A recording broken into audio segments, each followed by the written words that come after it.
knew very little about what to expect as I approached my mid-40s.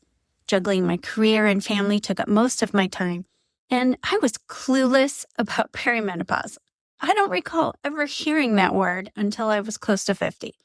Turns out the night sweats I had for years, the brain fog that had me convinced I was experiencing dementia, and the vertigo I experienced were all big clues that I was in the throes of it. I didn't piece all of that together until my early 50s, and apparently neither did any of the doctors I saw.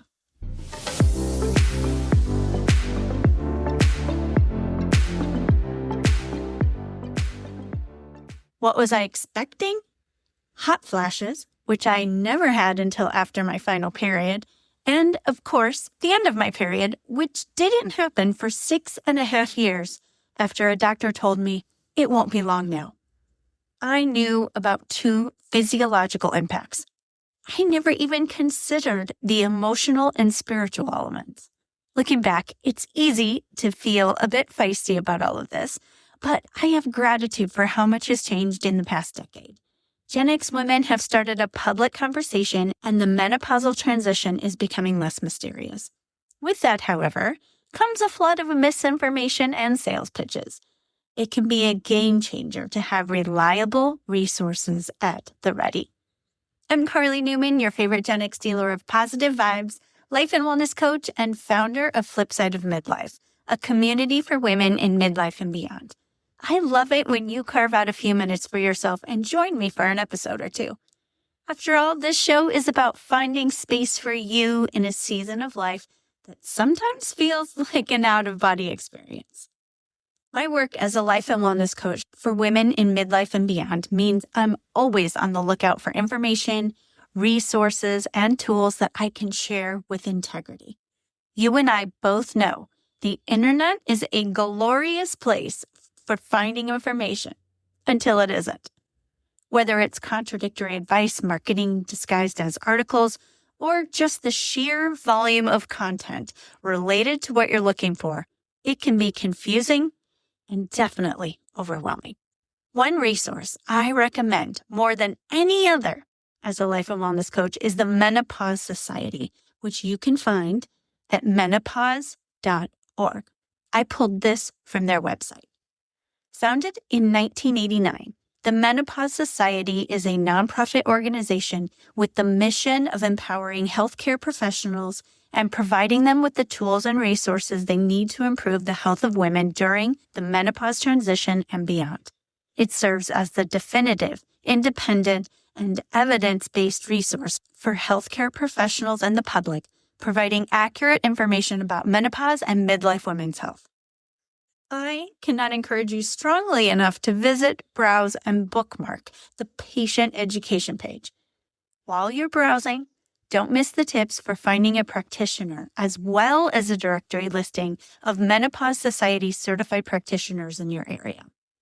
You may not realize that the majority of healthcare providers, even OBGYNs, don't receive in-depth training around the menopause transition. Additional training is available for those who seek it out, however, and that's where the Menopause Society comes in. A practitioner who receives additional training and passes an exam may earn the Menopause Society Certified Practitioner, that's abbreviated MSCP, credential. Once certified, they must meet continuing education requirements to stay certified.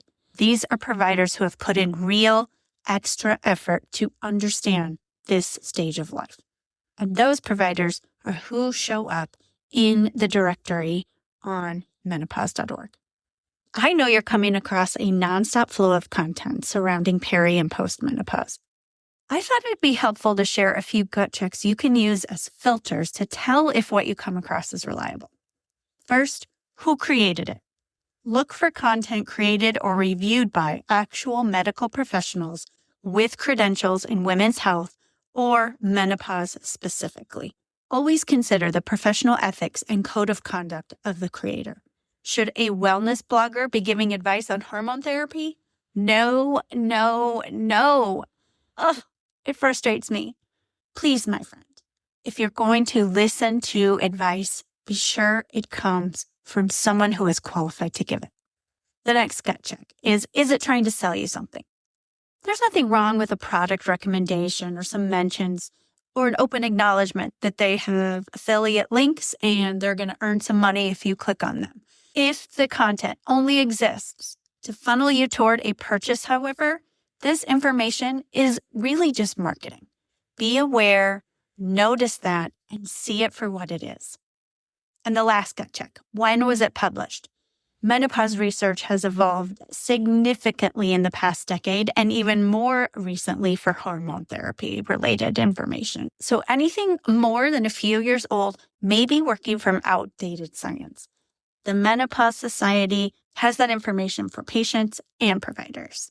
Before I wrap this episode, I want to share one more thing that I'm very passionate about, and that is related to your circle of care. Midlife and beyond is a wonderful time to evaluate who is on the team that helps you live your healthiest life. It's up to you to advocate for yourself with all members of your care team. So be clear on what you want and communicate that to your provider. Whether it's a massage therapist, your OBGYN, a menopause specialist if you're seeing one, you are your own best advocate. Be clear on what you want, communicate that, keep a list of running questions and concerns and bring them to your appointments, and never feel guilty for seeking a second opinion, standing up for a decision that was made without enough of your input, or finding a different provider. For the providers who are helping you through the menopause transition specifically, ask how they approach menopause management. Find out what they know about current guidelines on hormone therapy. Ask how they feel about shared decision-making. This allows you to assess if they are dismissive or attentive, literate on current guidance, and whether they'll act as a gatekeeper or a partner in your care. You get to decide who is on your team and ensure, my friend, that they feel like a fit for you. Thanks again for joining me here today. I'd love to know your thoughts about this episode and what you learned on menopause.org. Reach out to me at Karli@FLIPSIDEOFMIDLIFE.com to share. Join me right here on Wednesdays for more bite-sized episodes you can apply to your midlife and beyond, and every other Sunday for guided meditations and visualizations. I look forward to meeting you here for all of it. Take care and be well, my friends.